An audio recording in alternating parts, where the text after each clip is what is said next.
Olá, então agora vamos para a segunda aula da aula do William, que também é sobre categorias monoidais, mas com uma perspectiva de diagramas de cordas. Lembrando, hoje é dia 2 de outubro, segunda aula. Quem perdeu, está perdido aí, a gente vai estar com a primeira aula também em alguma playlist. Mas agradeço a todos que estão acompanhando a gente aqui e os que vão acompanhar no futuro.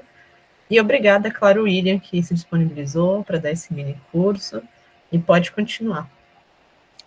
Bom dia a todos e todas, ou sei lá, né? Bom momento para você que está aí em em outra linha temporal nos assistindo. Obrigado de novo por estar aqui, por vocês estarem aqui ou por você estar aí assistindo depois. Eu fiz algumas atualizações para você que está vendo ao vivo nas minhas notinhas de aula de ontem para hoje, então o pessoal que baixou as notinhas e não está só acompanhando aqui pelo slide, eu sugiro que baixe de novo porque eu incluí alguns desenhozinhos ali que eu peguei na internet. Mas deixa eu só fazer uma pequena recapitulação para a gente não perder muito o fio da meada aqui. O objetivo de ontem, né, com aquele intuito de tentar deixar as notinhas mais autocontidas o possível, foi tentar desenhar essa... Opa, deixa eu ver se minha caneta aqui está funcionando. Tá. Foi tentar desenhar essa situação que está aparecendo aqui, né? Então, essa situação, com essa convenção, eu estou escrevendo uma categoria... Eu tenho dois funtores, que eu esqueci de escrever de novo o nome aqui neles, mas eu tenho dois funtores aqui da categoria C para a categoria D, e eu tenho uma transformação natural entre esses dois funtores.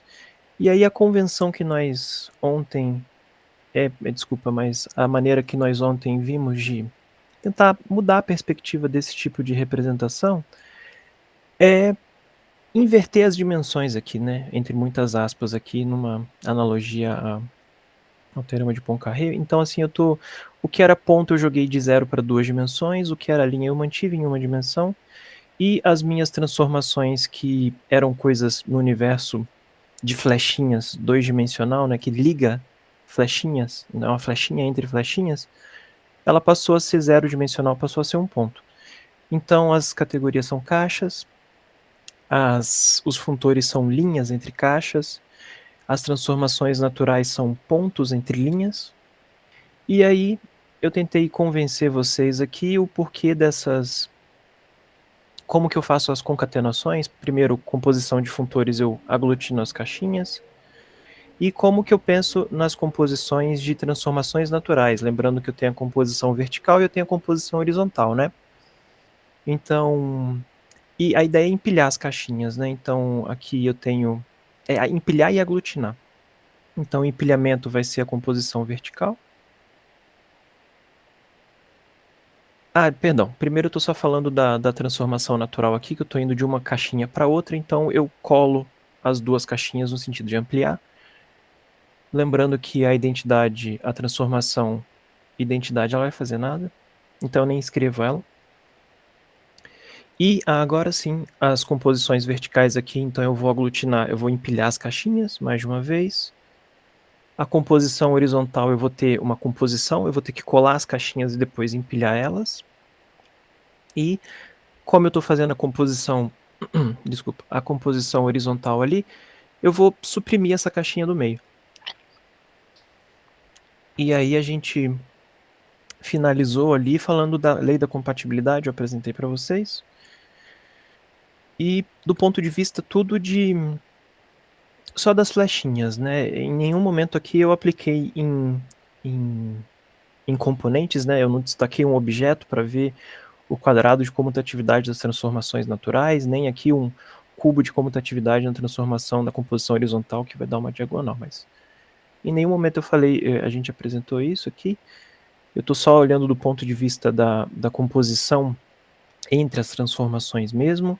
E por fim ali, como uma certa continha, um exercício ou algo do tipo, eu deixei indicado que a filosofia da lei da compatibilidade é que as alturas não importam quando eu escrever ali. Esqueci de novo de tirar, desculpa, aqui não deveria ter essa linhazinha aqui, porque é de F para F. Mas aqui embaixo está a continha em operadores, né? Quer dizer, em funtores e transformações. que daí para você se convencer que as continhas de cima funcionam, você tem que pegar, olhar nas componentes e fazer todos os diagramas e ver que isso tudo corre.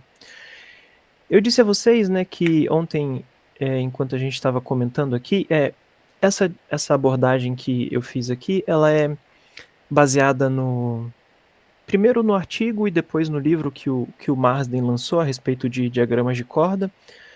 Do ponto de vista, só para motivar os próximos desenhozinhos aqui, do ponto de vista, se você vai pesquisar, por exemplo, assim, historicamente ali diagrama de corda, aparentemente é algo que já surge no universo de categoria monoidal e em geral é linhazinha e pontinho. Então, assim, é muito curioso essa abordagem com caixinha colorida aqui. Eu não sei se o Marsden foi o primeiro a fazer, mas assim, ele levou longe, ele desenvolveu bastante. Tanto é que o livro dele, que tem coisas um pouquinho diferentes, ou melhor, ele tem um PDF no Archive a respeito de diagrama de corda, e ele tem um livro também. No PDF tem coisas que não tem no livro, se eu não me engano. Então, no livro, por exemplo, ele vai dar um foco aqui. Ontem, no terceiro minicurso do Mike, ele estava falando de pares de adjunção. Então, eu fiz um retrato aqui de slides que o Marsden tem. Se você procurar, o nome do site é String Diagram mesmo. Então, o site dele chama isso, né? E daí ele tem notinhas de aula de um curso que ele fez há uns 2, 3 anos atrás. A gente está em 2025, para você que está vendo no futuro, né? Uns cursos de aula aí. E aí eu peguei umas fotinhas desse, então para vocês verem como que ele evolui mesmo a ideia, né? Ele vai colocar essas caixinhas, aqui ele está fazendo a composição, ele está vendo aqui o par de adjunção com a unidade e a counidade aqui, e tem que satisfazer esses dois axiomas para ser como se fosse a composição da função com a sua inversa pela direita e pela esquerda, entre muitas aspas. Aqui do outro lado é uma coisa que eu não sei o que está acontecendo, mas o desenhozinho é muito bonitinho, mas no livro ele vai explicando nas notinhas lá, os slides, ele explica direitinho o que está acontecendo, só para vocês verem como que pode evoluir, né? Ali eu falei o básico do básico, e com aquilo a gente consegue melhorar e criar mais teoria. Aqui eu tenho outras continhas que ele estava mostrando alguma coisa também com relação a composições e adjunções. Aqui na esquerda, na direita, onde tem coisa com um cinza ali, desculpa, mas esse desenho aqui eu deveria ter colocado mais pro final da aula, porque aqui ele está fazendo uma jogadinha esperta que a gente vai ver mais lá pro final da aula. Isso daqui, essa parte de dentro aqui é o que ele chama de diagrama aranha, eu acho que é assim que ele chama. E aí ele coloca essas caixinhas ao redor para dar um enfoque nos morfismos ali, mas aqui ele está fazendo uma coisa que a gente ainda não fez, que ele está com um objeto aqui. Então ele está fazendo um truquezinho muito interessante que a gente vai ver logo mais. Deixa eu ver só nesse espírito. Sim. Só para tentar, nesse primeiro momento ainda, né, que a gente ainda não migrou de fato para as categorias monoidais, eu lembrava que eu tinha visto em algum momento na internet diagrama de corda para double category, então categorias duplas, não sei como é que ficaria em português. Eu sei que tem uma galera que trabalha, eu sei que a Dorete Pron que trabalha, o Robert Paré, então assim, são coisas muito interessantes. E aqui na esquerda, observem que está definindo como a gente fez antes, então as categorias aqui na double category eu vou ter ele está mais no espírito do final da aula de hoje, mas a ideia é que os objetos vão ser caixinhas, naquele intuito de mudar as dimensões. As flechinhas aqui são linhazinhas, e daí é que você tem duas maneiras de fazer flecha em categoria dupla, e você tem as duas células aqui no meio, daí aqui tem um diagrama fazendo uma certa continha com isso. E assim, é muito bonito, facilita bastante alguns cálculos, né? E eu lembrava também que em algum momento ali, de novo, quando o Twitter era um lugar que era povoado pela galera da matemática, em particular a galera de categorias e galera que gostava de diagrama de corda, eu lembro que em algum momento eu ouvi falar Christian Williams, eu anotei que é o nome dele, que a tese dele, acabou que virou a tese dele de doutorado, na época era só uns projetos dele, era fazer lógica, aqui, o projeto chama lógica com cores, né, mas a tese dele tem outro nome, que eu não me recordo agora, mas assim, Inclusive tinha até um site onde você podia brincar com essas coisas, mas eu fui tentar achar para linkar aqui para vocês, o site caiu. O site chamava exatamente o que está escrito aqui, mas o site caiu. Então, eu não entendo a construção dele e tudo, mas ele se baseia bastante. A tese dele é isso, né? Opa, deixa eu apagar isso aqui para ficar melhor a visualização aqui.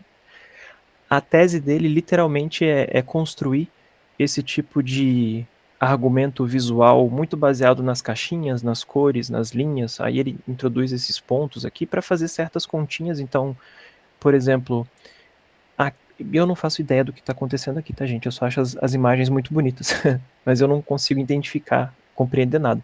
Pelo que eu entendi aqui, ele põe o diagrama convencional, que seria, e aqui do outro lado ele está fazendo em diagrama, não vou chamar de diagrama de corda, mas vou chamar de diagrama de caixa colorida, né? Porque tem uma dinâmica um pouquinho diferente. Tá? Então, assim, é só para complementar a aula de ontem. E eu também coloquei aqui, não coloquei. Mas ontem surgiu uma pergunta a respeito se tem algum tipo de programa para tentar fazer isso. Lá no final eu vou deixar uma indicação que eu acho que é o que o pessoal usa hoje em dia. Mas já de fato começando o nosso próximo assunto, aqui eu encerro com uma revisãozinha do que a gente fez ontem e encerro também com esses desenhos bonitinhos a mais aqui. Então, a ideia agora é falar de categorias monoidais, né? Então a gente tem aqui no nosso congresso, na nossa escola de categorias, a gente está com o Daniel também apresentando categorias monoidais. Eu vou falar, e infelizmente eu vou acabar... Infelizmente não, né? Mas pela dinâmica do meu curso eu vou falar alguns conceitos que ele falou também. Então, assim, paciência. Se você assistiu dele, eu vou tocar em alguns desses pontos de novo. Só que eu vou partir de um outro ponto de vista, porque a minha ideia é tentar enxergar grupos dentro de categorias monoidais, né? E vai ser o nosso objetivo de amanhã. Mas a questão que eu gostaria de motivar a ideia de categoria monoidal para a gente aqui, né, para a dinâmica do nosso curso, será que tem uma forma de definir operação, entre aspas, de produto entre objetos de uma categoria? Entre muitas aspas, produto entre objetos, né? Produto não no sentido produto categórico, mas uma multiplicação, né? Então, a motivação que eu gosto, né? Eu estava comentando com a Ana agora há pouco que eu venho do estudo de coisas relacionadas à teoria de grupos, então, assim, o meu ponto de vista é mais natural para que eu me motive com as coisas, sempre pensar em enfraquecer ou enriquecer a estrutura de um grupo para que eu ganhe outras coisas, né? Então, se eu parto lá da ideia de monoide, o que seria um monoide, né? Se você enfraquece um pouco a estrutura de um grupo, você ganha uma coisa que chama monoide. Então é um conjunto, claro, não vazio, né, para tudo fazer sentido. Eu tenho uma operação de produto, né? Essa uma operação binária que é associativa e eu tenho um elemento que serve como uma identidade global, vou dizer assim, né? Porque, bom, se você tem categorias, você vai ter identidades locais, que seriam os seus as suas flechas de identidade, né? Então, se eu subo um pouquinho o grau de abstração, dentro... eu esqueci de revisar bem no comecinho da aula, mas ontem, o finalzinho do finalzinho, eu apresentei 2 exemplos que, para mim, são os mais abstratos possíveis, né? Nesse nosso sentido aqui. Primeiro era a categoria dos funtores, e depois era a categoria das categorias.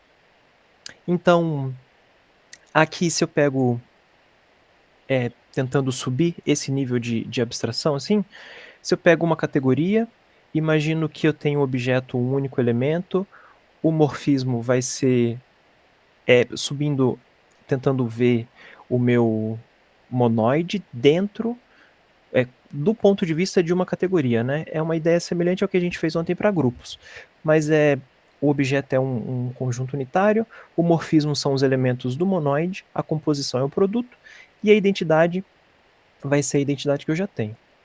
E aí eu tento subir um pouquinho mais, e aí para subir um pouquinho mais eu vou na categoria das categorias. E aí eu quero reproduzir esse mesmo padrão. E no primeiro momento, é um cuidado que a gente tem que ter quando a gente fala em categoria monoidal, que eu tenho a noção com igualdades, que é muito restrito, é muito forte, que tem a ver com essa noção aqui. Pelo menos eu gosto de pensar assim. E tem a noção um pouco mais fraca, que aí é que mora o poder da teoria de categorias, é que você vai ter isomorfismos naturais ali. Então, assim, no primeiro momento, eu quero tentar, por isso que eu estou chamando de estrita, que é quando eu tenho igualdade. Então, eu quero reproduzir isso dentro da categoria das categorias. E aí, o que eu preciso para fazer isso, né? Eu preciso de bifuntores. Os bifuntores seriam o que faz o papel do produto aqui dentro. Então, se eu pego um objeto dentro da categoria das categorias, eu defino a categoria produto, em que os objetos vão ser pares ordenados aqui, de objetos da categoria, e o morfismo vão ser pares de morfismo. A composição é componente por componente, como deveria acontecer, né? Ah, desculpa, eu esqueci de escrever aqui que G também é um morfismo de C, tá? E aí, um bifuntor aqui para a gente, né? O Daniel falou de maneira com muito mais propriedade que eu e fez os diagramas, fez tudo, mas o bifuntor aqui, que eu vou chamar do tensor aqui, né? O vulgo X-Men aqui, né? Então tenho aqui o meu bifuntor, que eu vou pegar os dois objetos e vou levar nesse carinha. Tá? E a ação desse bifuntor em morfismos é também fazer, se eu pego os dois, ele vai levar aqui, então eu estou levando o x, ó, o x leva em y e o z leva em w, então eu tenho essa noção de bifuntor. Então esse deveria ser o candidato natural a ser o produto, nesse universo da categoria das categorias. Só para complementar aqui, eu também tenho composição entre as flechas da categoria, né? Então a composição é levada no que seria esperado, componente com componente, né? E a ação nas identidades, ou seja, nas flechas identidade, é fazer o tensor ali, né? O tensor das flechas. Então ele é bifuntor por isso, né? Tá agindo nas duas componentes, eu não estou fazendo com calma aqui, mas deveria ser feito para cada componente e ver que funciona. E aí, bom, o xzinho ali eu vou chamar de tensor, que é o natural de se chamar. E falta ainda duas coisas, né, para que aquela motivação seja... Deixa eu só voltar bem rapidinho aqui. A minha motivação é um conjunto, então aqui eu tenho os objetos da categoria, né? O produto que eu acabei de criar nessa ordem que era... Aqui eu coloquei na ordem contrária, desculpa. Mas o produto que é o tensor... Aí agora eu preciso dessa associatividade, eu preciso desse objeto aí, destacado, que ele vai fazer o papel do 1. Estou passando para frente. Então, a ideia é a seguinte, né, pelo menos de um ponto de vista, eu pego um objeto destacado nessa categoria e, para a gente aqui, eu imponho que seja satisfeito esses dois conjuntos aqui de identidade, né? Então eu estou impondo a associatividade, então aqui eu estou destacando com bastante atenção, eu estou destacando que eu estou usando igualdade nesse primeiro momento que eu estou falando de categoria restrita, categoria monoidal restrita, e eu tenho aqui o axioma da unidade que é o que gostaríamos que fosse, né? Quando você faz, entre aspas, o produto com o 1 pela esquerda e com o 1 pela direita, você tem nada, né? Em particular aqui também, quando eu coloco com o próprio objeto identidade, tem que satisfazer, né? Que é para todo x aí, então em particular com ele também vai funcionar. Então, desse jeito, voltando à minha recapitulação anterior, né? A minha motivação, o que eu não sabia, o que escrevi aqui dentro da categoria das categorias, se eu quiser reproduzir um monoide dentro da categoria das categorias, é isso que eu vou fazer. Eu fixo um objeto, eu tenho essa noção de produto, que é um bifuntor, eu tenho esse objeto destacado aí que vai fazer o papel do 1 aqui, né? Ele faz o papel do 1, e eu imponho essas duas igualdades aqui, que são dois conjuntos de igualdade aqui, né? Então, o que a gente acabou de construir? Dentro da categoria das categorias, com essas duas informações adicionais, eu acabei de ver um monoide. Né? Então, como eu acabei de falar para vocês, eu gosto de pensar do ponto de vista aqui, primeiro mais baixo em nível de abstração possível, que é no nível conjuntista, eu tenho um monoide, e aí eu pulei do monoide para categoria das categorias. Ó, desculpa aí a intervenção do meu cãozinho aqui.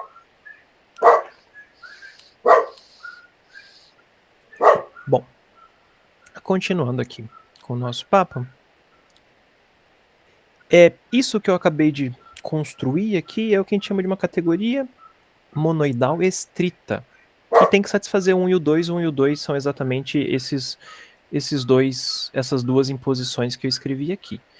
Mas aí, bom, se você já abriu lá o McLean lá na parte, no finalzinho dele, que ele vai fazer categoria monoidal, ou então se você, um livro de álgebra de Hopf, um livro que estude teoria de categoria monoidal, o Ettingoff, né, que é o livro mais famoso, então você vai ver que essa noção que eu coloquei, ela é muito... usar a igualdade não é o ideal, né? Então... tá, desculpa, aqui eu só mostrei o que seria o 1 e o 2 aqui nos morfismos, né, que eu tinha esquecido de colocar antes. Mas, como eu estava dizendo, a noção estrita aqui, para tirar o estrito vem da igualdade. Então, para tirar o estrito, eu preciso de isomorfismo de transformações naturais. E aí, o que seria isomorfismo de transformações naturais, né? Quando a gente viu transformações naturais na aula anterior, eu tinha que ter o morfismo de x de A para B, né? E aí eu aplico dois funtores, olho o quadradinho de comutatividade, então eu aplico o funtor aqui no A para B e no F, digamos, aqui eu aplico o funtor Gzão de A para B e no morfismo F, e aí no desenhozinho que eu fiz para vocês, a aresta de cima e de baixo do diagrama que eram as componentes da transformação natural, né? Avaliado na componente A e na componente B, que veio do objeto lá da categoria. Para ser isomorfismo, para transformação ser isomorfismo, eu peço que essas setinhas ali sejam isomorfismos, né? E quando eu troco naquele... aqui, desculpa, faltou a pontinha de cima aqui do meu i aqui. Mas quando eu enfraqueço essa noção dentro da categoria monoidal estrita, aí a gente ganha o que o pessoal realmente chama de categoria monoidal. E para enfraquecer isso, eu ganho outros diagramas, né? Então isso daqui, a igualdade é forte aqui, eu só escrevo uma vez. Para garantir o ISO aqui, eu tenho que pôr um pentagrama, e aqui também vai virar um triângulo, né? Então, o que é categoria monoidal, né? E aqui veja que eu cortei o estrito, então aqui é a noção mais geral mesmo, né? Então, é a categoria C, um bifuntor, uma unidade, eu vou chamar de unidade aqui para ser bem mais fácil, né? E eu tenho que ter isos naturais. Então, os isos naturais aqui, eu estou chamando de A, que vai ser o iso natural associado à associatividade, né? O associador. Eu tenho o iso natural aqui, que ele está sendo, entre aspas, a multiplicação pela esquerda, né? Eu estou aglutinando aqui o i com x pela esquerda e está assumindo que ele faz o papel do 1, né? E pela direita também. Ou eu estou pensando que o L está... isso. E aqui eu só coloquei porque talvez as notações mais comuns aí para quem vem de Hopf ou para quem vem do Ettingoff, talvez seja lambda e rho aqui, tá, gente? Eu coloquei L e R porque eu esqueço. Mas só coloquei ali para quem é mais familiarizado com isso. E aí, como eu falei anteriormente, quando eu tenho igualdade, eu tenho igualdade. E acabou. Agora, quando eu peço que seja um ISO natural aqui, eu tenho que fazer diagramas, né? Os diagramas ficam um pouquinho mais elaborados. Então, eu tenho o pentágono para... Eu falei pentágono, eu sempre penso em pentagrama, né? Mas desculpa, pensei alto aqui. Eu tenho o pentágono para dar conta da associatividade, né? Que o pentágono vai garantir que de todas as maneiras possíveis de você fazer aquele bifuntor ali entre 4 elementos, ele está satisfeito, né? E da identidade, eu vou ter dois diagramas que são diagramas relacionados, dois triângulos, né? Que vão falar a respeito ali do diagrama da unidade. Então, e aqui está dizendo, né? Pelo menos, talvez começar... tá, isso. Aqui eu coloquei com a identidade só, né? Com o objeto destacado I, que seria a identidade do produto do bifuntor. Então, pela esquerda e pela direita tem que vir para o mesmo lugar. E aqui do outro lado eu tenho, quando eu pego alguém, entre aspas, de testemunha, eu uso o associador, a testemunha vira o outro, e dentro dos parênteses eu estou fazendo aqui o meu produto com a identidade, né? Entre muitas aspas. Então, A minha categoria monoidal, não estrita, né, só categoria monoidal mesmo, ela vai ser então uma categoria cujos objetos eu vou fazer operações com esse bifuntor, tem esse objeto destacado que vai servir como o certo a identidade. Aí eu tenho o associador, que é uma transformação natural, um ISO, né, nas componentes. Eu tenho esse aqui, o L e o R, que eles vão ajudar a multiplicar pelo I pela esquerda e pela direita. E aí, sim, eu tenho uns exemplinhos aqui. Há pouco tempo a gente estava conversando aqui a respeito de alguns exemplos. Eu tenho uns exemplos bem simples, assim, só para tentar fixar a ideia disso mesmo, né? Mas, por exemplo, eu tenho na categoria dos conjuntos, ela é monoidal se eu uso o produto cartesiano usual, tá? E aí o meu objeto I, ele vai ser um conjunto unitário. Se eu pego um corpo e pego uma categoria como K espaço vetorial, a categoria KVEC dos K espaços vetoriais e transformações lineares entre os espaços vetoriais, ela é monoidal se eu utilizo o tensor sobre K e a minha identidade ali, o meu objeto destacado, que serve como identidade do produto, é o próprio corpo, né? Porque fica parado ali pelo tensor. Então, e aqui, esse tensor aqui é o tensor mesmo lá de álgebra linear, tá, gente? Que você constrói como aquele quociente pelas relações, é aquela construção mesmo lá de álgebra linear. Eu estou emprestando, né? A gente empresta esse símbolo para falar do bifuntor aqui na monoidal, mas aqui é o tensor mesmo. Tenho mais exemplo? Tenho. Se eu pego um grupo abeliano e eu pego um monoide, eu vou definir essa categoria aqui, C índice G de A, como a categoria com... Por que eu coloquei o A? Estou fixando um objeto? Acho que eu errei na anotação aqui. Mas tá, deixa eu ver. Os objetos eu estou identificando um símbolo aqui, um sigma G para cada G no M. O morfismo eu estou pensando que se ele é vazio se o G é diferente de H, e ele é o Gzão se o G é igual a G. E o tensor eu estou colocando aqui esse símbolo que eu estou concatenando os meus dois elementos do grupo ali, tá? Acho que aqui deveria ser um G. E para elementos no G, eu estou colocando o tensor aqui como sendo o produto. E o meu objeto destacado aqui, eu estou fazendo o 1 daqui do meu monoide. Tá. Aqui deveria ser o M, né? Que vem daqui. E associatividade à igualdade, para não ter erro aqui, para não ter dor de cabeça. Então, o que algumas continhas te levam a acreditar a convencer e verificar que esse símbolo e esse aqui é como se fosse um posicionamento, digamos assim. Esse vai ser igual C, somente C, quando esse produto for igual. E aí... tá. Se o A for um anel associativo... tá. Desculpa. Essa linha deveria estar anteriormente ali para fechar o meu produto, mas o meu exemplo, mas aqui é como a partir de um grupo e de um monoide você construir uma categoria monoidal, né?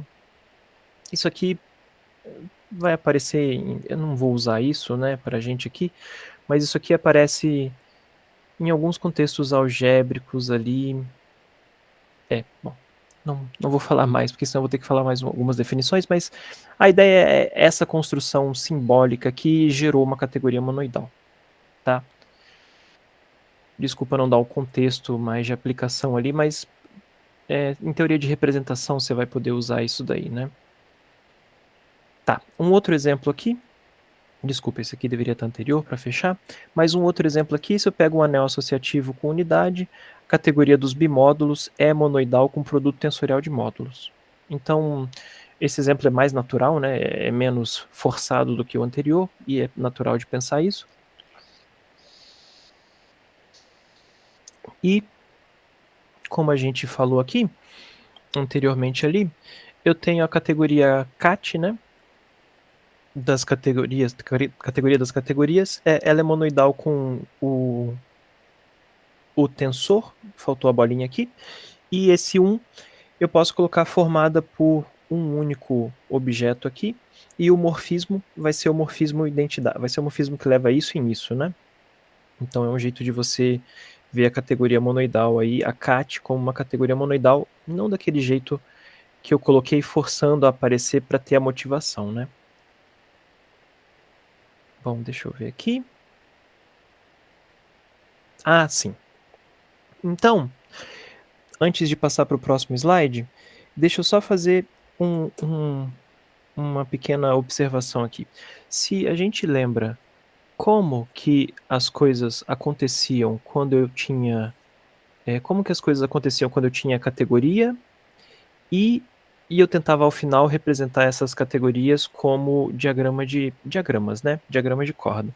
Então, eu tinha funtores que viravam linhas, as categorias eram caixinhas, os meus funtores eram linhas, e eu tinha as transformações naturais que eram pontos.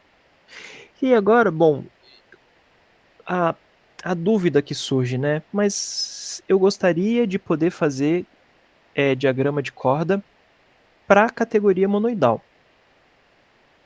E, assim, do ponto de vista histórico, até onde eu consegui identificar, surge aqui os diagramas de corda. Então, eles já surgem nesse contexto de categorias monoidais. E daí, quando ontem eu expliquei para vocês, na aula anterior, né, mas esse minicurso surgiu alguns anos atrás, quando eu apresentei um ciclo de palestras para o meu grupo de pesquisa, né, com o professor Marcelo Muniz Alves, meu orientador na época. Hoje em dia, a gente continuou colaborando, fazendo coisas juntos, mas aí naquela época a gente parou e pensou assim, tá, mas se eu já tinha escolhido iniciar a história com as caixinhas, igual o Marsden, como que eu migro daquelas caixinhas para a categoria monoidal agora, para, de certa forma, para a gente se convencer de que eu tenho um panorama geral, né? Qual é o problema aqui da categoria monoidal do jeito que a gente está escrevendo? Do jeito que a gente está escrevendo a categoria monoidal, para o diagrama de corda normal, eu sempre preciso de duas categorias, né? Então eu vou colocar a caixinha, eu vou colocar outra caixinha, eu vou colar elas pela linhazinha que é o meu funtor, e eu vou colocar, quando eu tenho caixinhas e eu aglutino uma em cima da outra, eu vou colocar um pontinho aqui que vai ser a minha transformação natural. Só que se vocês estão, assim, me acompanhando, a minha categoria monoidal, ela vai ter uma categoria só envolvida, né? E, além disso, eu tenho esses outros 3 problemas aqui. Eu não sei fazer isso com o que a gente viu, né? Com o que a gente viu, eu preciso de 2 categorias e eu preciso de funtores. Esse cara é um bifuntor, né? Então, isso, bom, já é alguma coisa. Mas eu preciso de 2 categorias, eu preciso de funtor e eu preciso de transformações naturais entre, né? Porque essas transformações naturais que estão aqui, elas vão agir nos objetos da categoria. E do jeito que as minhas caixinhas que a gente viu ontem são caixinhas que são assim fechadas, né? Eu não vejo o que acontece dentro delas até o momento. Então, como que a gente pode tentar migrar do que a gente tinha para essa visão nova de categorias monoidais? Então, a ideia aqui é fazer o seguinte. Como eu estava dizendo, eu desenhei antes, porque eu lembrava que vinha essa coisa aqui. Então, como que eu migro para tentar aplicar o de antes no de agora? Então, a gente vai fazer o seguinte. Eu não quebrei aqui, desculpa. Mas eu vou, entre aspas, elevar o status. O que eu quero dizer com isso? Pega uma categoria C. Então, eu quero elevar o status de cada uma dessas estruturas que a gente tem dentro da categoria, que são objetos e morfismos. Então, eu gostaria de tentar reinterpretar dessa forma, né? Então, dado um morfismo aqui de x para y, eu gostaria de, se eu conseguisse, porque isso aqui mora dentro da categoria e dentro da categoria monoidal, basicamente é isso que a gente utiliza, né? Se eu conseguisse uma forma de fazer isso que está à minha esquerda com sublinhado azul, virar isso daqui, que é esse diagrama globular aqui, que está no universo das categorias de categorias, né? Que aqui eu estou vendo pontinho, porque eu não sei o que é, mas eu gostaria de tentar imaginar que o x e o y, antes objetos, se transformassem em funtores, para que assim o meu morfismo virasse uma certa transformação natural. Se eu conseguir fazer esse pulo do gato aí, eu vou conseguir desenhar uma categoria monoidal usando diagramas de cordas. De novo, que é o que a galera em geral começa por aí. A gente bolou um jeito de tentar interpretar isso, né, baseando ali no Marzen e tal. Então, como que a gente pode fazer isso? Aí eu coloco uma categoria 1 aqui, que não é o 1 do objeto lá destacado da categoria monoidal, é um 1, que ela é formada por um único objeto e um único morfismo. E essa categoria vai servir como, digamos, testemunha de alguma coisa que está sendo elevado o status. Por quê? Eu vou pegar os meus objetos e eu vou transformar tanto os objetos da categoria quanto o morfismo da categoria. Os objetos eu vou transformar em funtores. Então eu vou imaginar que o meu objeto XY, agora eu vou colocar uma barrinha em cima dele só para indicar que ele está com status elevado. Então eu imagino que ele é um funtor que vai pegar o único objeto da categoria 1 ali e vai levar no X. Vai pegar o Y, o único objeto, vai levar em Y.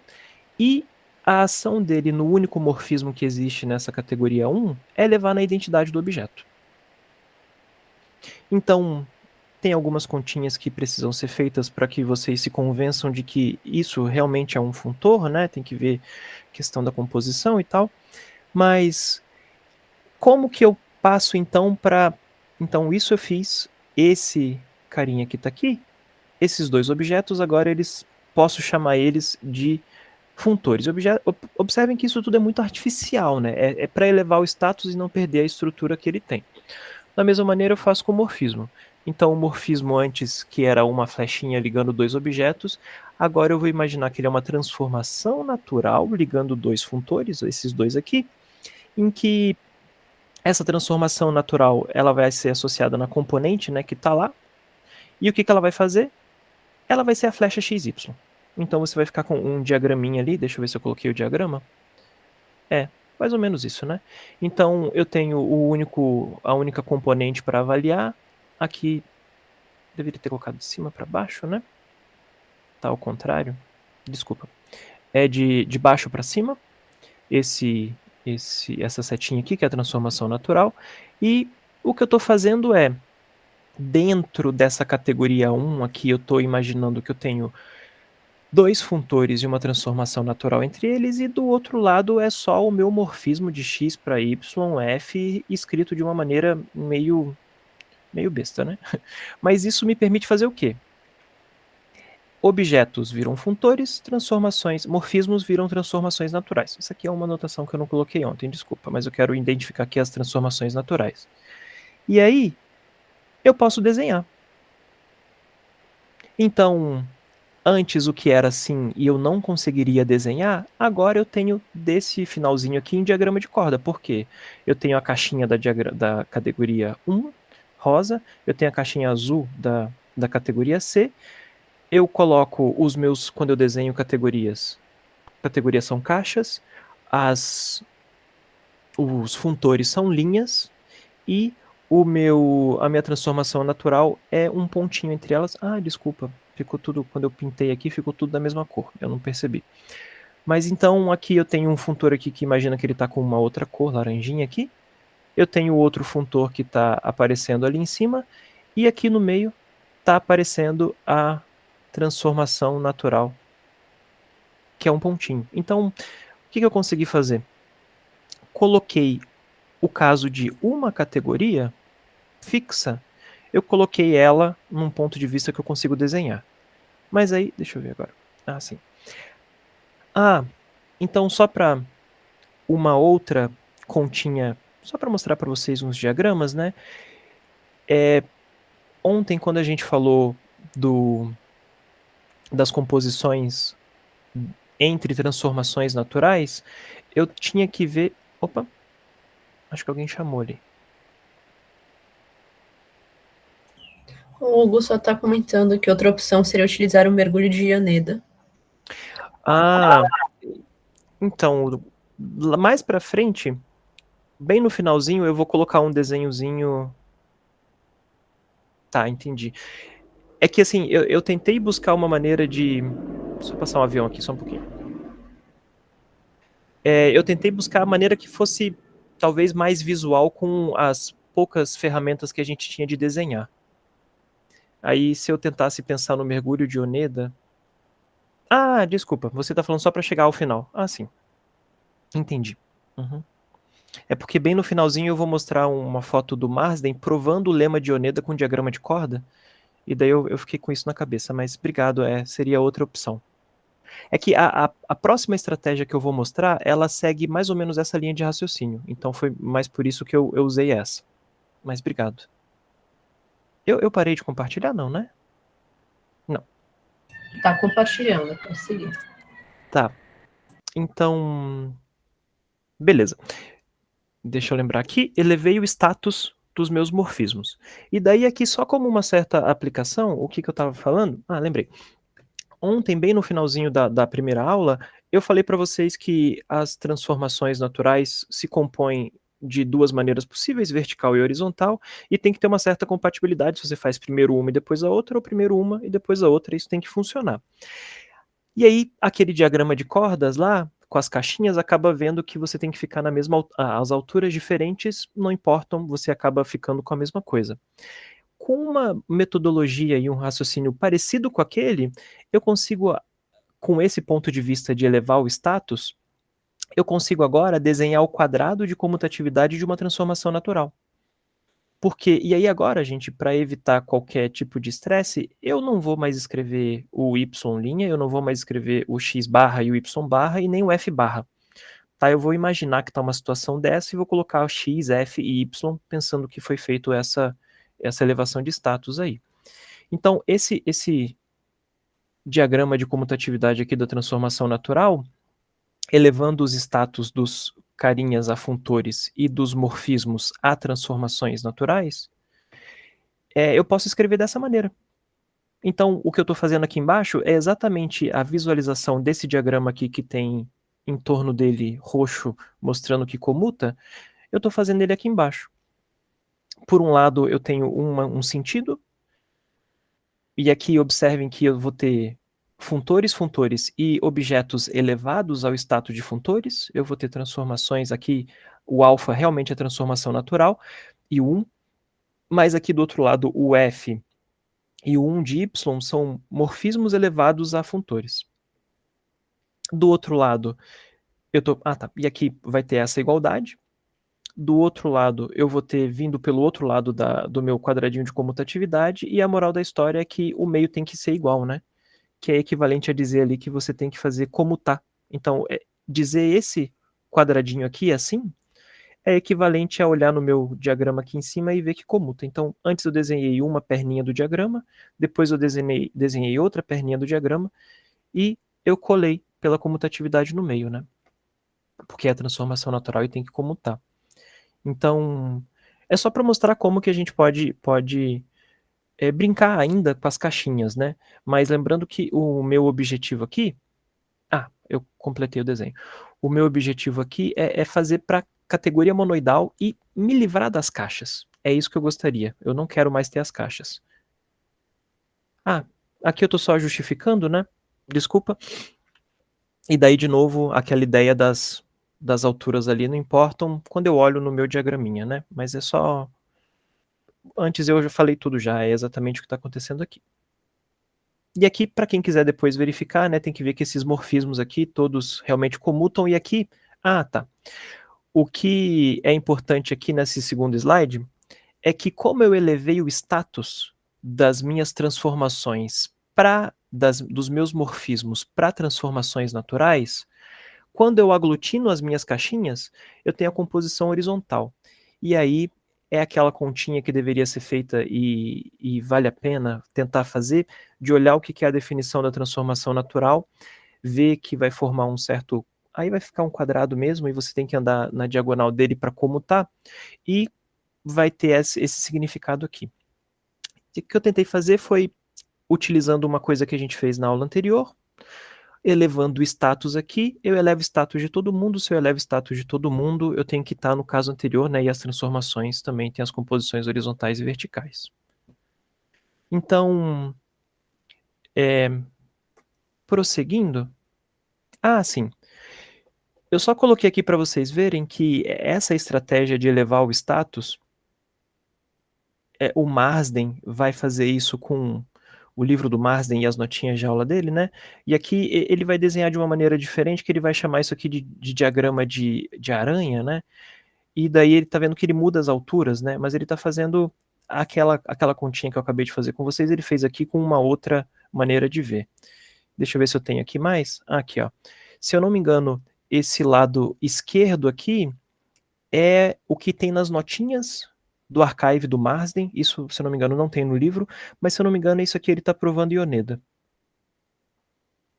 Se eu não me engano, ele está provando Ioneda aqui do ponto de vista de diagrama de corda. E daí ele tem uma... Ó, observem que tem X, ó, que daí é elevar o status de objetos a funtores e tal.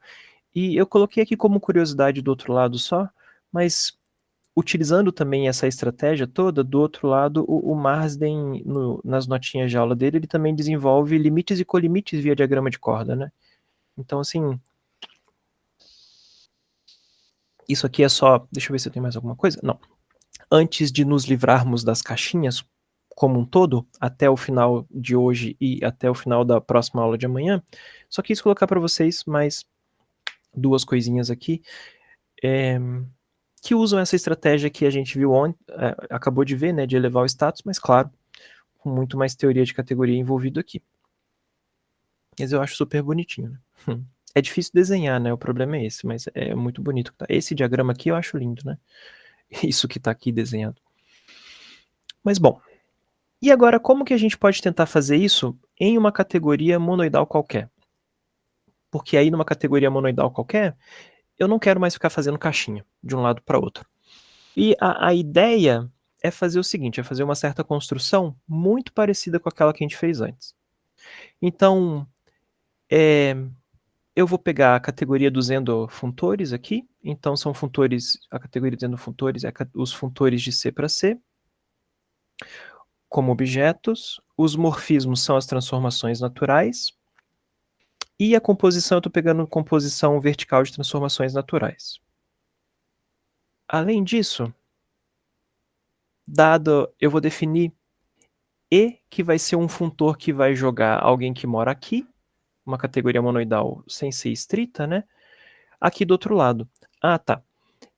Só antes disso, o porquê dessa construção, né? Na construção anterior que eu fiz, que é, de certa forma, uma motivação para essa daqui, eu tinha só categoria e só em categoria eu tenho igualdade, né? A gente não estava falando de isomorfismos nem nada.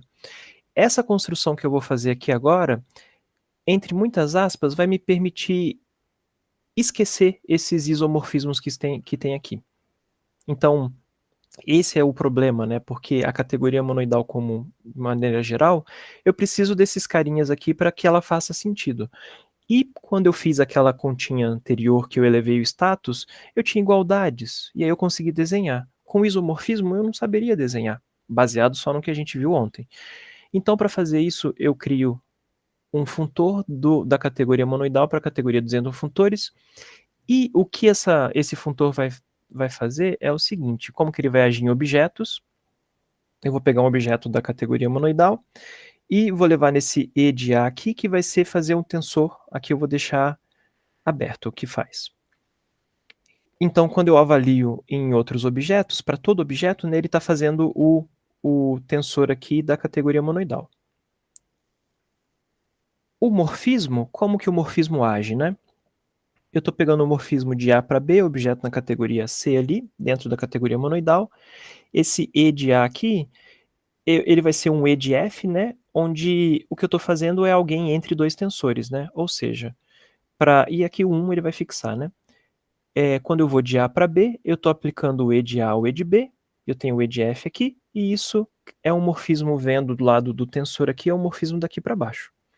Então, isso. Eu estou aplicando no mesmo X, que eu estou variando o A e o B aqui, então eu estou tendo esse morfismo de A para B, e do outro lado eu estou ficando com 1 de X. Então, tentando resumir bastante, lembrando que quando eu tenho os endofuntores aqui, eu não falei isso, né? Mas essa categoria aqui dos endofuntores, ela é uma categoria monoidal, né? Eu escrevi, mas eu não falei. Por que ela vai ser uma categoria monoidal? Porque o 1 dos endofuntores ali eu vou identificar como 1, que vai ser o objeto destacado, e eu estou pensando a composição dos funtores lá. Então isso aqui vai dar uma estrutura de categoria monoidal. Agora, o que o funtor E está fazendo, né? Para quem já estudou isso aí, talvez já tenha se ligado no que eu quero fazer, mas o que eu estou construindo, saindo da categoria monoidal para lá, eu estou levando objetos nesses tensores. Quando eu tenho um tensor do objeto, eu não abri essa continha aqui para mostrar para vocês, mas eu estou levando na composição desses dois morfismos aqui, que seria o E de A com o E de B, tá? Então, o tensor aqui vai virar essa composição. Desculpa, aqui faltou o C, né? Esse objeto destacado aqui que faria o papel da identidade do produto, né? Com a associatividade, o L e o R aqui, ele está sendo levado nesse objeto 1 do outro lado. E nos morfismos, eu vou ter o E de F que vai levar do A em B e do outro lado vai ser a identidade. O 1 vai levar o A no A e do outro lado a identidade também. E aqui, que é o grande pulo, que é o que eu gostaria de destacar aqui. Essa cor não vai aparecer. Amarelo aqui. Observem aqui que o tensor dos objetos na categoria monoidal está virando composição de funtores do outro lado. Observem aqui que, nesse ponto de vista, a composição de morfismos dentro da categoria está virando a composição vertical de funtores, de transformações naturais aqui, né? Não, perdão. A composição do G e do F do outro lado, como uma categoria monoidal aqui, eu posso interpretar esse E como sendo uma certa transformação natural. Aqui, a composição vai virar a composição vertical e o tensor entre o E e o F vai virar a composição horizontal entre essas transformações. Então, eu joguei fora as continhas, né, gente, que seriam muitas continhas para verificar que, de fato, eu estou elevando o status dessa maneira. Deixa eu ver o próximo. Mas, de certa maneira, o que a gente acabou de construir aqui faz o seguinte: eu pego a categoria monoidal, eu jogo ela e eu vejo ela como uma categoria monoidal, a categoria monoidal dentro de uma categoria monoidal estrita só, né? Categoria monoidal estrita. E daí faltam algumas continhas que tem que ver que esse funtor ele também respeita certas coisas de ser monoidal e tal. Mas, em particular, esse E que eu peguei, ele está elevando o status. Nesse sentido que eu disse aqui, né? O tensor está virando composição, a composição dos morfismos está virando composição vertical de transformações naturais, o tensor de morfismos está virando composição horizontal de transformações naturais.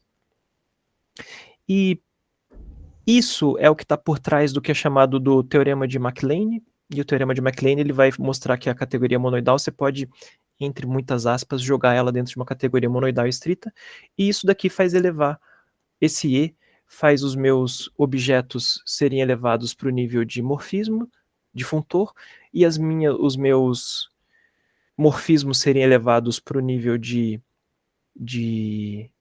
transformação natural, o tensor entre objetos, a composição de morfismos, a composição de morfismos, a composição vertical e o tensor de morfismo como a composição horizontal.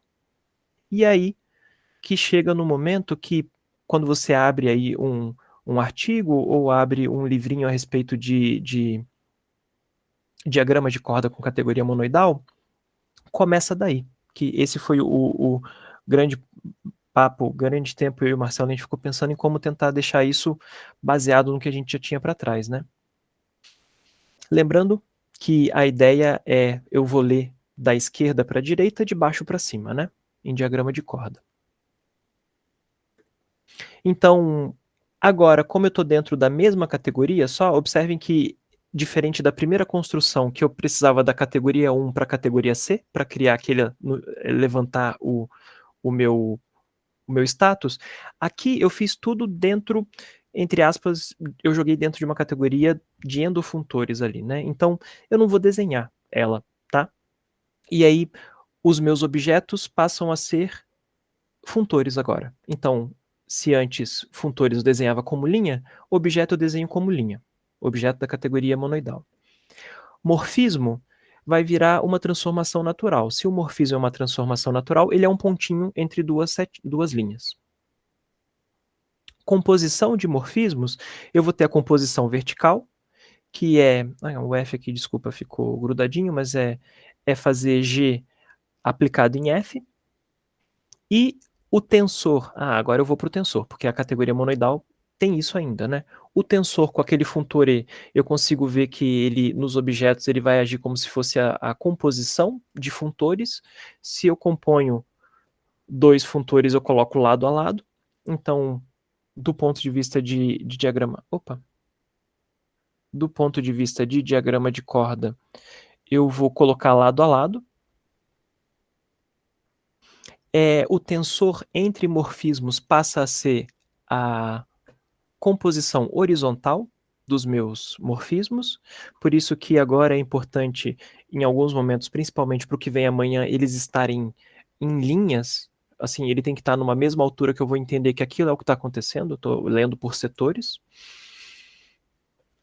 E aí, como eu disse, dentro desse novo ambiente que é essa categoria monoidal estrita, que é ver a categoria monoidal dentro da categoria dos endofuntores ali pelo funtor E, eu não estou me preocupando em escrever o associador, o que faz o produto pela esquerda e pela direita, também não estou identificando quem é o objeto I, porque se ele é a identidade multiplica, ele não vai aparecer ali quando eu faço as continhas, porque ele aglutina e some no final das contas, com a igualdade. E, de novo, também, igual a gente fazia na última aula, a transformação natural identidade, que seria a flechinha identidade a alça do A, eu não desenho ela, só quando for necessário eu coloco. E aí... tá. Antes de fazer outras coisas, como eu disse a vocês, gente, se você abre se você abre na internet falar diagrama de corda e tal, não sei o quê, em geral já vai vir assim, seja categoria monoidal, imagina que os meus objetos são linhas, os morfismos são pontos, o tensor vai ser colocar lado a lado, e o tensor de morfismo é você colocar os morfismos lado a lado na mesma altura. E aí, como eu disse a vocês, eu e o Marcelo, a gente já tinha escolhido começar pelo Marsden para preparar a rodada de seminários para a galera, e a gente ficou pensando, e aquele truquezinho de elevar o status para uma categoria simples, a gente tinha visto em algum lugar, e daí o Marcelo veio com a ideia de falar, peraí, isso aí a gente pode fazer também, se a gente reinterpreta o teorema de MacLane ali para elevar o status. E aí esses desenhos agora fazem sentido, pelo menos para mim, para ele, né? Fazem sentido com a história anterior. Tá? O assunto que eu tinha para hoje acabou aqui, mas eu quero só apresentar mais duas coisinhas para vocês, que eu acho super interessante antes que a gente migre para um assunto posterior ali, que é o seguinte: essa metodologia de utilizar cordinhas e diagramas tem diversas aplicações, tem outras com esse ponto de vista assim de não ver caixinhas, né, só com barbantezinhos e tal. E tem um site bem interessante na internet que chama Álgebra Linear Gráfica, onde, desculpa, a imagem tá ruinzinha aqui, é porque eu peguei lá dele, mas do site deles, mas assim, é um blog com 30, 40 postagens, e a ideia da galera que fez esse blog é tentar construir teoria de álgebra linear ali, utilizando o diagrama de corda. E daí aqui o diagrama de corda que eles utilizam é no sentido mais do que a galera, por exemplo, da computação utiliza, que é dar algum significado para as cordinhas e para certas desenhozinhos que eu posso fazer com elas. Esses desenhozinhos amanhã reaparecerão para a gente com outro significado, mas se eu não me engano aqui, o pessoal lá do álgebra linear gráfica, é isso aqui que eles estão pensando em somar e subtrair números. Se eu não me engano, aqui é somar números mesmo, porque você vai somar e você vai ter a associatividade, a comutatividade, a associatividade. Então, se você procurar Graphical Linear Algebra, você vai ver que tem assim, tem todo e eles vão construindo com esses barbantezinhos assim, deitados, e eles vão construindo, tem até, eu coloquei aqui, por exemplo, assim a maneira que eles reinterpretam matrizes. nada dessas contas fazem muito sentido para mim. Eles têm também como você vê frações. Eu vi lá que era uma dúvida que eu tinha, eles têm um post que é a respeito de como você vê autovalores, espaços ortogonais, projeção ortogonal, tudo utilizando essa ideia de diagramas de corda, né? Já com aqui as caixinhas aqui é só para ficar visível, eu acho, mas é para ver o poder, né, de diagrama de corda. E só para finalizar, oi, pode William, falar. você pode só repetir o nome do site, por favor, que o Aqui, ó. Lucas está perguntando? Aqui, ó. É esse aqui. Graphical Linear Algebra. Se eu não me engano, há uns anos atrás, 2, 3 anos atrás, teve um professor da UFRJ que fez uma palestra pro CAT, né, o grupo de categorias da USP, e ele falou a respeito disso. Eu não lembro o nome do professor. Eu acho O que... João Paixão trabalha com ele. Paixão, isso. Eu acho que ficou salvo até, né? E daí ele explica melhor assim o que está acontecendo aqui. É muito, muito legal. Muito, muito legal mesmo. E só para finalizar mesmo, alguém perguntou isso. Alguém perguntou a respeito de como, se tinha algum site, algo que tinha um assistente de prova.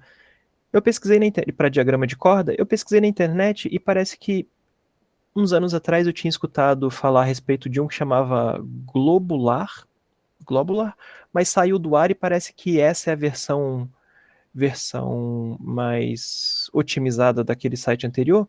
E aqui está um exemplo lá do perguntas frequentes deles, e assim, eu não sei como utilizar e eu não sei muito para que serve.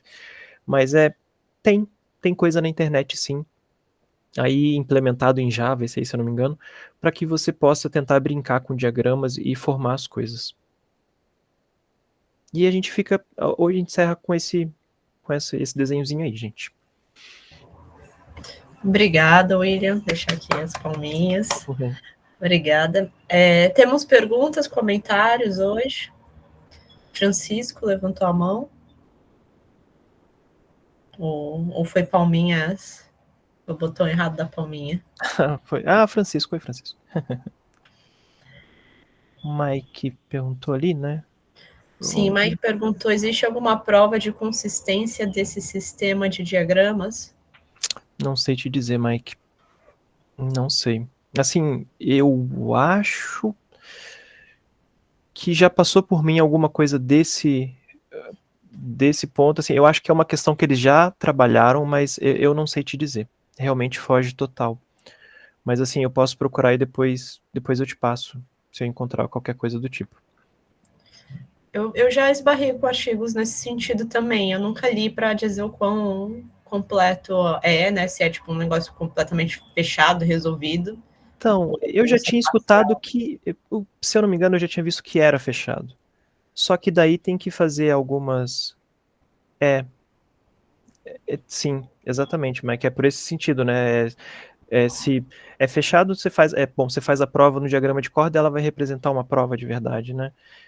Se não fosse por diagrama. Mas o que eu acho que é um problema, pelo menos que eu sempre esbarro, é a convenção, né? Então, assim, o que está convencionando, quais são os elementos que você está colocando. Então, eu não sei, por exemplo, se com essa abordagem que eu estou falando é a que tem a prova de uma possível consistência.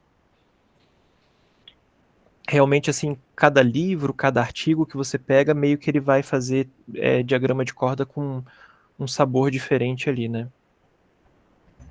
Né? Porque você está apresentando uma forma, né? Mas, por exemplo, mesmo essa de álgebra linear gráfica já é outra. Já é outra.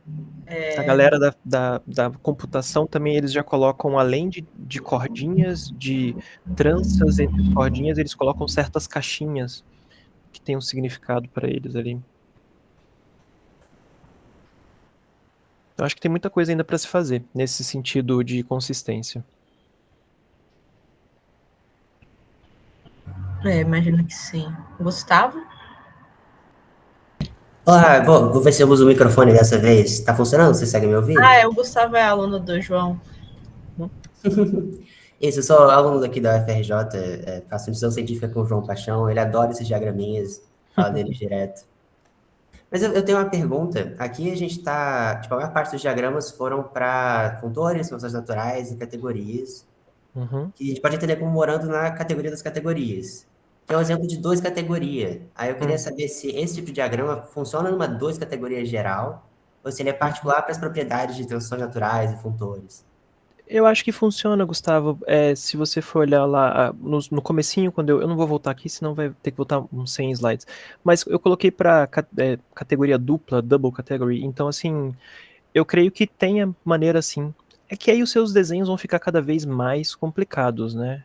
Aí eu acho que você vai diminuir 1 grau da dificuldade de fazer o diagrama ali para bicategoria, mas os seus desenhozinhos vão ficar bem intrincados, bem complexos. Eu sei, por exemplo, amanhã, ao final da apresentação de amanhã, eu vou trazer uns slides, umas imagens de uma galera que faz em 3 dimensões. Então, talvez para ir para bicategoria aí, as suas cordinhas precisariam ser seções de planos e coisa do tipo. Talvez assim fosse mais natural. Mas assim, eu tô falando aqui de vozes da minha cabeça, tá? Tô pensando alto. Tá, entendi. Entendeu? Então, assim, eu não sei até onde que planificar tudo e colocar em 2 dimensões só vai dar conta de resolver coisas a respeito de bicategorias, 2 categorias. Senão você vai ter que fazer várias sessões, né? A minha ideia ingênua era, tipo assim, meio que trocar os significados dos diagramas, né? Ter as regiões coloridas como sendo 0 células, os fiozinhos como sendo setas entre algumas células, e os nozinhos como sendo variações naturais, setas entre setas. Uhum. Eu acho que acho que funciona, mas é porque igual categoria monoidal vai ser o exemplo 0 de bicategoria ali, né? Bi ou 2, eu sempre confundo um que é com igualdade e outro que é com transformação natural, com ISO, né? Mas a gente já teve que fazer todo esse jogo de cintura para tentar aplicar, né? De novo, eu suspeito que o mais natural seria você fazer diagramas em 3 dimensões. Entendi. Talvez desse conta, mas também é questão de dar uma vasculhada na internet, porque tem a galera é Quem empenhada. deve trabalhar com isso é a Emily Ryu, né? Tipo, ela trabalha com bastante coisa de infinito categoria, também já vi ela fazendo uns diagramas de corda, assim, então Eu nunca vi ela pode fazendo. ser que o trabalho dela faça alguma coisa nessa linha. Uhum. Uma galera da física também, né? Galera da física que trabalha com field, como é que é? Topologia de campo, né? É isso? Quantum Field Theory. Alguma coisa. Quantum Field, eles vão, assim, vão usar muita coisa de categoria monoidal e eles vão precisar de umas coisas em 3 dimensões que eu já vi já. Vi pela internet, né? Aquele negócio, vi, mas não sei o que é. Interessante, vou ver se eu dou uma pesquisada. Claro. Se eu encontrar algo até amanhã para nossa próxima aula, eu jogo aqui para você, tá? Beleza. Mais alguma pergunta, gente? Comentário? Vamos agradecer o Will aqui novamente. Aguardamos ansiosamente pela aula de amanhã. Obrigado, pessoal. Encerrar aqui a gravação.